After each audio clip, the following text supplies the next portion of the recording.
So Ettie's just had a swim in the tarn, very safe sort of swim, and she's gone for an explore in the woods. It's too still, too quiet in Fletcher's Wood, even for a hot August afternoon. Ettie steps over the mounds of green moss and climbs uphill between the trees. Something's different today. The deep quiet makes Ettie uneasy. All her senses are on high alert.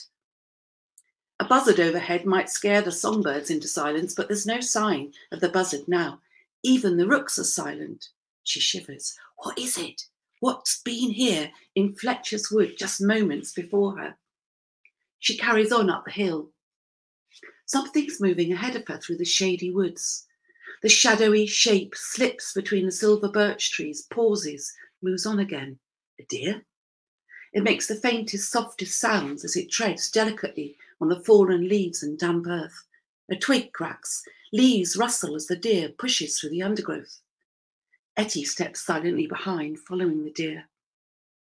Under the tree canopy, it's too dark for her to see what kind of deer it is, but just ahead the trees thin out and shafts of sunlight stream through the gaps.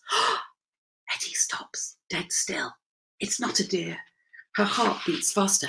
It's a person.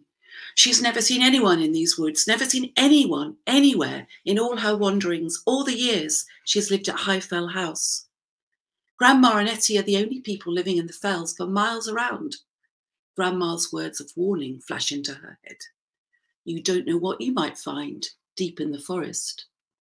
This person's real enough, though, a girl with dark, messy hair, pale top, dark trousers, a canvas bag slung over her shoulder. Who is she? Where has she come from? What is she doing here? The girl moves quickly and lightly through the trees with hardly a sound. When she's in the patches of deeper shade, Ettie can barely see her at all.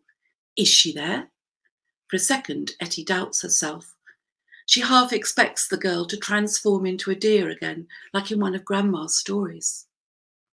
Ettie peers through the dim green light under the trees. There's something else trotting ahead of the girl. They move into a pool of sunlight. Ettie can see more clearly now.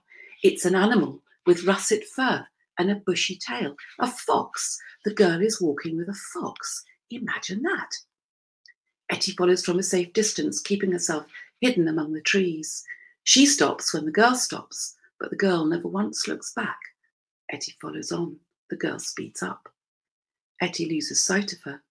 She comes to a crumbling wall and a fence of rusted barbed wire.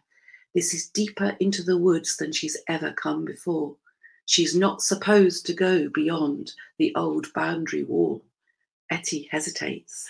She should turn back.